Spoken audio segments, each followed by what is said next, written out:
Assalamualaikum warahmatullahi wabarakatuh. Waalaikumsalam warahmatullahi wabarakatuh. Siang atau pagi nih? Saya bilangnya ini. Sore Ya? Sore. Oh iya. Selamat siang anak-anak. Siang Bu. Tadi sudah berdoa belum? Sudah ya. tadi. Kelas Pelajaran barunya ya. pertama. Nah, baik. Ibu absen dulu ya. Untuk hari ini. Ibu enggak bawa lembar absen sih. Ya sudah, pakai ini aja ya. Atiba Farahnita sakit ya? Iya Bu. Ngasih surat enggak? Tadi ngasih. Tadi dibawa Pak Arkan. Ya sudah. Berarti sakit ya? Iya. Farisa Novitasari, Hadira. Zulfi Alsa Sofiana. Hadira Bu. Berarti yang enggak masuk Farah juga ya? Iya. Mau bahas apa ini hari ini? Ayo Nggak coba tahu, kita Bu. nggak tahu ya. Hari ini kita mau bahas tentang adab terhadap diri sendiri. Sebelumnya kemarin kan kita sudah bahas tentang adab terhadap teman sebaya, adab terhadap keluarga ya, kemudian tetangga juga. Nah sekarang kita akan bahas adab terhadap diri sendiri. Diri sendiri itu siapa sih? Saya, diri saya ya. Iya. Saya, kamu, kita adalah diri sendiri. Nah, adab terhadap diri sendiri ini apa? Adab terhadap diri sendiri ini adalah perilaku yang harus kita tunjukkan kepada diri kita sendiri. Perilaku yang harus kita wujudkan terhadap diri kita sendiri. Perilaku itu kan macam-macam bentuknya ya. Ada perilaku yang negatif, ada perilaku yang positif, ada perilaku yang baik dan kurang baik.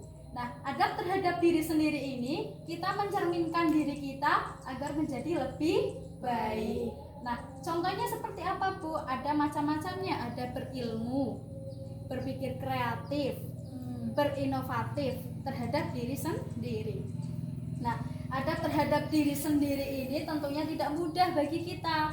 Karena apa? Adab sendiri adalah perilaku. Kita harus membatasi perilaku kita agar selalu menjadi baik, sementara kita bergaul dengan lingkungan, kita bertemu teman, kita bertemu dengan orang lain, kita berinteraksi tatap muka dengan orang lain yang tentunya pasti membawa dampak, entah itu positif, entah itu negatif. Makanya ada istilah pilihlah teman dengan baik, pilahlah teman dengan baik, pilih dan pilah. Sebenarnya ini masih berkaitan ya dengan materi yang sebelumnya tentang adab terhadap teman.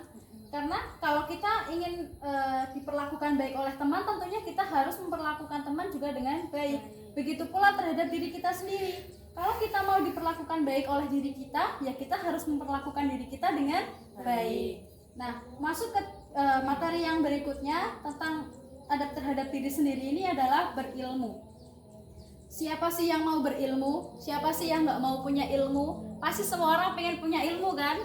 Iya Bu. Nah, sebentar ya. Sepertinya capek ya kalian ya lihatnya Iya, seperti ini Bu. ya. Kita lesen aja. Oke. Nah, tadi sampai karena ini materinya di sini, jadi Ibu bawa sini ya. Tadi kita sampai pada berilmu. Ilmu itu apa sih? Ada yang tahu pengertian ilmu? Ilmu itu ini Bu, pengetahuan. Iya benar, pengetahuan. Terus pengetahuan yang seperti apa sih ilmu ini? Ayo coba siapa yang tahu? Nanti Ibu kasih poin deh kalau tahu deh. Ayo, siapa yang tahu ilmu? Belum tahu. Belum tahu.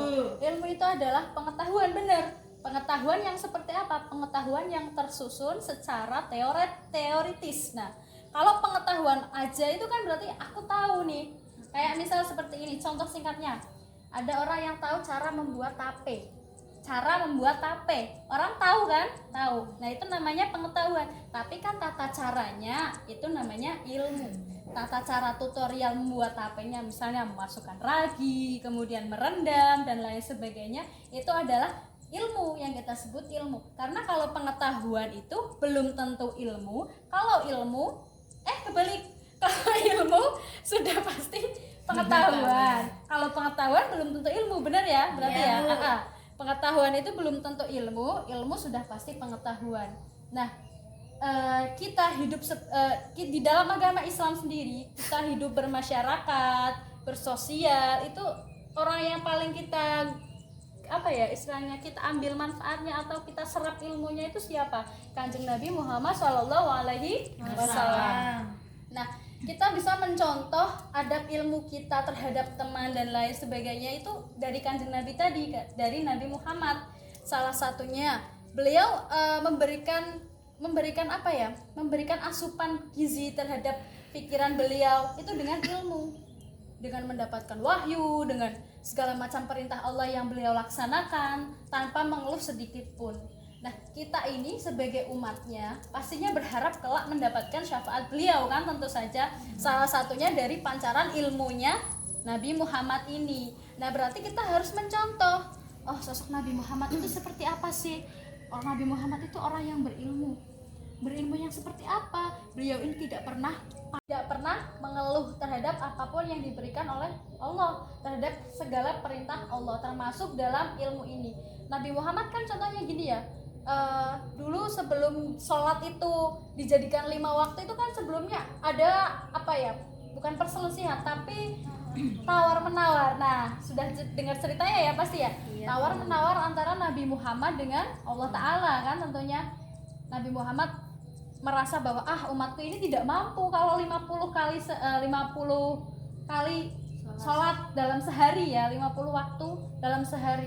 Umatku ini tidak mampu, maka Nabi Muhammad datang ke Allah. Padahal Nabi Muhammad tahu bahwa Nabi Muhammad ya mampu, tapi karena Nabi Muhammad memikirkan umatnya, Nabi Muhammad itu kan berilmu. Nah, orang yang berilmu ini kan harus memikirkan, atau gimana nih cara aku ngasih manfaat ilmuku ke orang lain, aku ngasih ilmuku ke orang lain itu caranya gimana? Nah, Nabi Muhammad caranya ya seperti itu tadi. Ketika dapat perintah Allah, wahai Muhammad, dirikanlah sholat sebanyak 50 waktu misalnya dalam satu hari. Nabi Muhammad langsung mikir, ini nggak bisa, umatku nggak akan bisa seperti ini.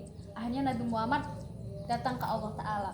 Nabi Muhammad datang ke Allah Ta'ala, tawar menawar, negosiasi sama Allah nih, sepertinya nggak bisa seperti ini. Terus Nabi Muhammad pulang, dipikirkan lagi, oh seperti ini, misalnya dari 50 jadi 25, dari 25 sampai 10 jadi akhirnya 5. Nah, ketika sudah jadi ketika tadi sudah menjadi 5, Nabi Muhammad baru nih melaksanakan, dalam artian memerintahkan kepada umatnya untuk sholat 5 waktu. Nah, tentunya dengan ilmu yang dimiliki Nabi Muhammad, dengan negosiasi dengan Allah Ta'ala juga, kemudian diberi saran oleh para nabi yang sebelum-sebelumnya, itu kan akhirnya Nabi Muhammad jadi, oh iya, umatku ini seperti ini. Nah, ketika kalau nabinya itu nggak memikirkan umatnya, pasti kan nggak seperti itu ya, egois ya, pasti ben umatku ben seket tak ora, aku mampu, tapi kan umatku tidak mampu. Nah, akhirnya Nabi Muhammad karena berilmu, jadi Nabi Muhammad memikirkan sampai ke situ. Nah, di dalam ilmu ini ada 4 golongan. Orang-orang yang berilmu ini ada 4 golongan. Orang yang tahu dan tahu bahwa dirinya tahu. Apa sih, Bu? Tahu dan tahu bahwa dirinya tahu ki apa, Bu? Nah, orang yang tahu dan tahu bahwa dirinya tahu itu bahwa orang itu tahu, aku ki pinter loh, tapi ya aku ngerti cara nggunakake rasa pinterku iki. Aku paham, aku ngerti materi ini. Misalnya Mbak Elsa, aku paham materi ini, maka aku harus membagikan ilmu yang aku miliki ke orang lain. Nah, dia tahu bahwa dirinya tahu. Nah, itu golongan yang pertama. Golongan yang kedua, orang yang tahu tetapi tidak tahu bahwa dirinya tahu. Contohnya seperti apa, Bu? Orang yang mengerti bahwa aku ngerti, aku paham materi ini, tetapi dia tidak mau membagikan ilmunya ke orang lain, atau dia merasa bahwa ilmunya ini tidak cukup untuk diberikan ke orang lain. Jadi dia hanya tahu untuk dirinya. Itu golongan yang kedua. Golongan yang ketiga, orang yang tidak tahu dan tahu bahwa dirinya tidak tahu. Aku seorang ngerti ya, aku tambah orang ngerti. Jadi dia orang yang sudah tidak paham dengan materi, dia juga tidak bisa memberikan ke orang lain manfaat materinya karena tidak paham. Itu orang yang ketiga, golongan ketiga. Nah, golongan yang terakhir, orang yang tidak tahu tetapi tahu bahwa dirinya tidak tahu. Aku wis ngerti kayak, aku ora ngerti. Lah aku sing tak bagi ke wong apa nih, manfaatnya apa? Aku nggak ngerti. Nah, dia orang yang keempat ini adalah orang yang sadar. orang yang sadar dan orang yang mau menyadari, oh aku harusnya berusaha lebih baik karena ilmuku tidak cukup untuk diberikan ke orang lain. Nah seperti itu. Jadi di dalam berilmu ini tidak hanya orang pinter, orang yang tidak pinter, buruk, baik dan lain sebagainya, tidak, tapi ada golongan-golongannya. Nah, golongan-golongan ini nanti Ibu akan tugaskan ke kalian untuk mencari tahu contoh-contohnya. Tadi kan Ibu sudah menjelaskan ya pengertiannya. Di antara 4 golongan ini, mana sih diri kalian? Mana sih termasuk golongan manakah kalian? Kalian yang tahu sendiri. Jadi Ibu pengen nanti minggu depan kalian menuliskan golongan diri saya ini termasuk golongan keberapa di antara 4 golongan ini, golongan orang yang berilmu ini. Apakah golongan pertama, orang yang tahu dan tahu bahwa dirinya tahu, atau golongan yang kedua, orang yang tahu tetapi tidak tahu bahwa dirinya tahu. Jika sudah golongan yang kedua, sekarang golongan yang ketiga atau golongan yang keempat. Nanti silahkan kalian tuliskan ya, golongan manakah saya? Apakah saya golongan 1, 2, 3 atau 4? Dan berikan contohnya masing-masing 3. Golongan 1 contohnya apa? Misalnya, oh orang yang pandai, berarti orangnya seperti apa. Golongan yang kedua, orang yang seperti ini ya, dijelaskan. Ibu minta dituliskan di folio yang rapi tulisannya, nanti Ibu akan jadikan arsip. Ya, begitu ya. Jadi untuk pertemuan hari ini kesimpulannya adalah orang yang berilmu itu tidak memandang siapapun. Ya, kita harus mempelajari ilmu dari siapapun. Karena ilmu itu ada dimanapun, siapapun bisa jadi guru. Siapapun bisa memberikan ilmu, tidak peduli tidak peduli siapa yang berkata, tapi apa yang dikatakannya, ya seperti itu ya. Itu kesimpulan hari ini. Maka Ibu minta kalian, kalau kalian pengen masa depan kalian lebih baik, ya kalian harus berilmu. Berilmunya seperti apa, Bu? Ya belajar, yang rajin, yang membantu orang tua itu juga termasuk ilmu. Ilmu apa? Ilmu untuk tidak durhaka, ilmu untuk berbakti, itu kan termasuk ilmu. Jadi kesimpulan hari ini adalah Ibu minta kalian belajar yang rajin ya, dibuka LKS-nya biar cepat pinter. Oke? Nah sudah, begitu saja untuk pertemuan hari ini. Oh ya, untuk tugas yang kemarin Ibu lupa, jadi nanti Ibu minta ketua kelas untuk datang ke kantor ya. Nanti bisa silahkan dicek di sana. Mungkin itu saja. Sekarang kita baca hamdalah sama-sama ya. Alhamdulillahirabbil alamin. Ya, terima kasih karena ini pelajaran terakhir. Jadi sekalian kita berdoa ya, berdoa sama-sama. Mbak Farisa bisa memimpin doa? Ya Bu. Untuk mengakhiri kegiatan pembelajaran pada hari ini, mari kita bersama-sama membaca doa. Berdoa mulai. Bismillahirrahmanirrahim. Wal asri innal insana lafi husrin illal ladina amanu wa amilus solihati wa tawasau bil haqqi wa tawasau bis sabri. Rabbana atina fid dunya hasanah wa fil akhirati hasanah wa qina adzabannar. Amin ya rabbal alamin. Terima kasih, cukup sekian untuk hari ini. Tetap semangat ya, pada yang sudah mau kelas, sudah kelas 3 loh ini loh. Sudah hampir ujian, ayo semangatnya ditambah ya. Jangan malas-malesan. Ingat, orang yang berilmu itu orang yang sukses ya. Terima kasih. Wassalamualaikum warahmatullahi wabarakatuh. Waalaikumsalam warahmatullahi wabarakatuh.